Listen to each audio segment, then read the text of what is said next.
Are you tired of feeling like you're on a financial treadmill? You're putting in the effort, but your savings account just stays flat. Mm.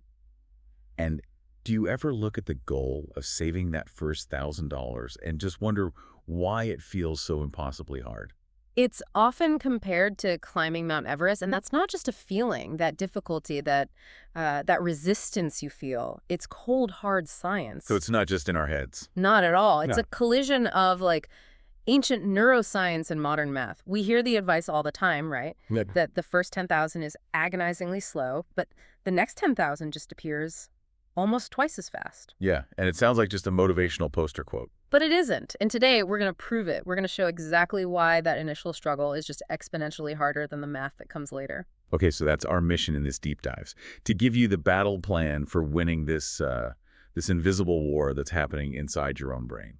We're going to break down the psychological forces that are actively working against you every single time you try to save. And then show you the exact moment the math finally takes over. If you feel like your efforts are constantly being sabotaged, you really need to understand the science behind the breakthrough. So make sure you're following and subscribed right now, because you are not going to want to miss how to turn your brain from your biggest enemy into your most powerful ally. Okay, let's unpack this. We're often told that if you want to build wealth, you just need a higher income. Simple as that. Right. If you just earned more, you'd save more. But the sources we looked at suggest that's not really the main issue. The difference between people who build wealth and those who don't has almost nothing to do with salary. And everything to do with understanding these mental forces at play. That's the critical pivot. We are dealing with a brain that is literally, and I mean literally, wired to sabotage long-term saving. Why? Because it's just fundamentally terrible at valuing the future. The first barrier is something neuroscientists call temporal discounting. Temporal discounting. Okay, sounds a little academic. It does, but it's simple. Your brain gives a massive discount, a huge devaluation, to any reward that's far off in the future. So something I can get right now feels way more valuable than something better that I have to wait for. Exactly. I mean, think about it. Spending $50 on a fantastic dinner tonight, you can feel that, you can taste it, it's immediate, it's pleasurable, it's now. Right, but saving that same $50 for, I don't know, a down payment on a house in 8 years? It's as exciting as watching paint dry. It Yeah. feels abstract. Emotionally, it's just a number on a screen. There's no immediate reward. And you're saying that's a survival instinct. For sure. For millennia, human survival depended on grabbing resources the second you saw them. If you found berries, you ate them. You didn't save them for next week because next week wasn't guaranteed. So every time I choose to put money in savings instead of spending it. You are actively arguing with millions of years of evolutionary programming that is screaming at you to get the reward now. Wow, okay, so we're already fighting biology. But it gets more complicated, right? It's not just when we get money, it's where it comes from. Let's talk about the house money effect. Yes, this is a classic mental accounting trick our brains play. We treat money differently depending on its source. How so? The money from your regular paycheck, the stuff you trade your time and effort for, that feels heavy. If it's important, hard-earned, you're generally more careful with it. But then you get a tax refund. Or, your grandma sends you a check for your birthday. And suddenly that money feels light. It's play money, it's house money like you want it in a casino. And because it feels like a windfall, your psychological guard just drops. So you're way more likely to blow a $5,000 tax refund on a vacation than you would be to take $5,000 from your checking account for the same trip. Exponentially more likely. Even though it's the exact same money, mathematically, it's a key reason why even high earners can end up broke. They get a huge bonus, and their brain just categorizes it as fun money, and it vanishes. It's a silent wealth destroyer. It is. And if that wasn't enough, there's a third layer. Money scripts. These are the stories we tell ourselves about money, right? The ones we learned as kids. Exactly.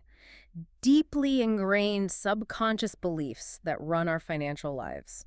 For example, maybe you grew up seeing your parents fight about bills all the time. So your brain connects money with stress and conflict. And subconsciously, you might sabotage your own finances just to keep that conflict away. Or maybe you were taught that rich people are greedy or shallow. So you resist building wealth because, on some deep level, you don't want to become a bad person. These scripts are running in the background making decisions for you, so when you try to save that first $1,000, you're not just saving money.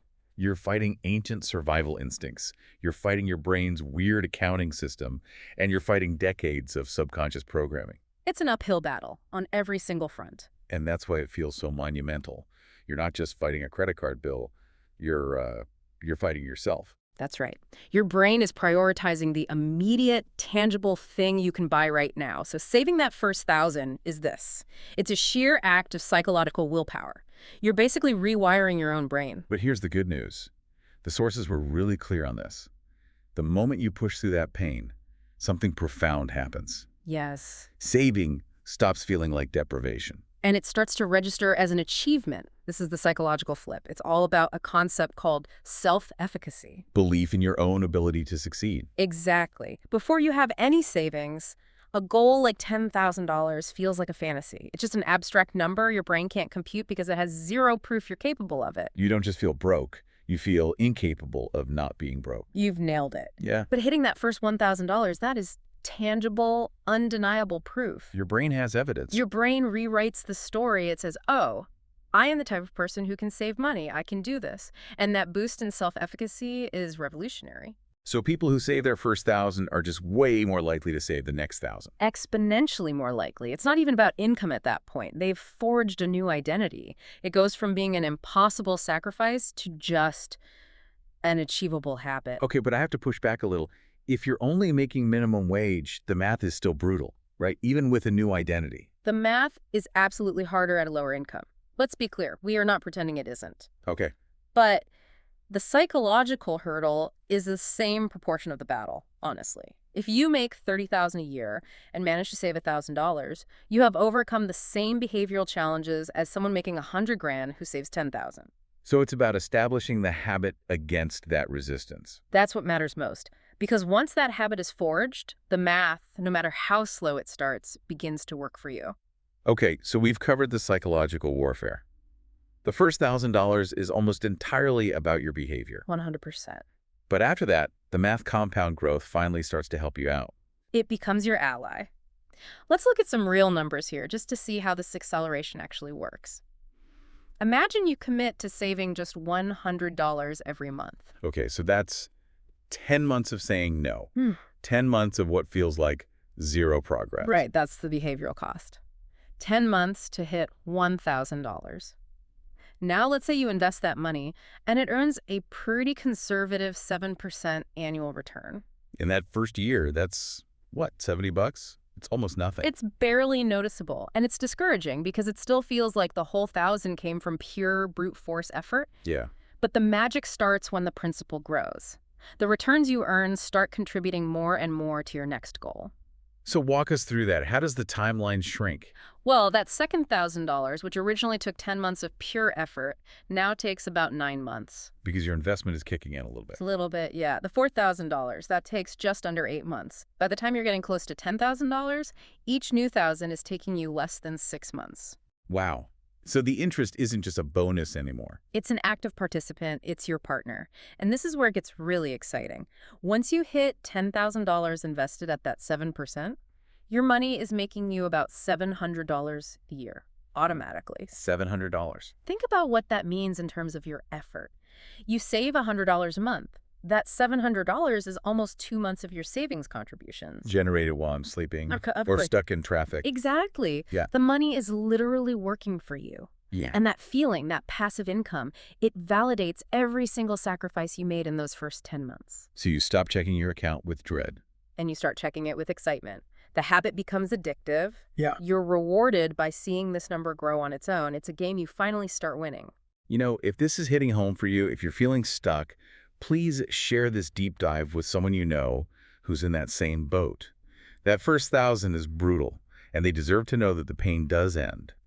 And make sure you're subscribed so you can keep learning how to turn your brain into your best tool. And this whole process, it changes everything, not just how you save, but how you even think about money. What do you mean? Most people think money is for buying stuff, a nicer car, a bigger TV, or whatever. It's the consumption trap. But wealthy people understand something different. Money isn't about buying stuff. It's about buying choices. That's a powerful way to put it. Zero savings means zero choices. Your life is dictated by necessity. You have to take the job you can get to pay this month's rent. You have to live where you can afford to live. You're reactive. But when you have that buffer, $10,000, $20,000, $50,000 saved up. You have options. You have freedom. You can quit that miserable job. You can take a risk on a business idea. You can move for a better opportunity. That's what the money is actually buying you. But it's so frustrating to watch people complain about money while their daily actions just completely undermine that freedom. They confuse looking wealthy with being wealthy. Oh, absolutely. And this brings us right back to those small daily choices that just compound into disaster. Get this. The average American spends more on coffee in a year than they have in their emergency fund. That is just a staggering fact. They are literally more committed to their caffeine habit than to their own financial security. So let's do the math on that. The daily latte, $5 a day on weekday. That's $25 a week. Over a year, that's about $1,300. Just gone. But what's the future cost? If you invested that $1,300 every year at 7%, that daily coffee habit is costing you, the listener, over $53,000 in future wealth after 20 years. $53,000 for coffee. But here's the crucial insight, and it's where most financial advice misses the point. You can't just tell someone to stop buying the coffee. Because it's not about the coffee. It's not. It's an emotional problem, not a math problem. When someone buys a $15 lunch every day, they might be buying the only moment of peace they get because they despise their job. Or they go shopping for that dopamine hit, that temporary rush of feeling good. Yes. You cannot budget away emotional burnout. Telling someone drowning in stress to stop spending is like telling them to just stop being wet. It ignores the real issue. So the solution isn't about deprivation. No, it's about replacement. You have to replace the emotional spending habit with a saving habit that gives you a similar or even better emotional reward. And that reward is seeing your portfolio grow. Exactly. That becomes the new dopamine fix. Seeing that $700 appear passively is a rush of competence and control that is way more powerful than the fleeting high of buying a new shirt.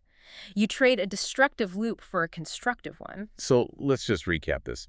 That first battle, saving that initial $1,000, it's monumental. It is. You're fighting ancient instincts, you're fighting subconscious money scripts, and you're trying to build a new belief in yourself. That's the real sacrifice. But once you win that battle, the entire path shifts. It goes from constant conscious denial to automated reward and acceleration. The math becomes your ally. Okay, so let's leave everyone with one final provocative thought on just how powerful that can be. Once you get to $50,000 invested, at that same 7% return, the money is earning $3,500 a year.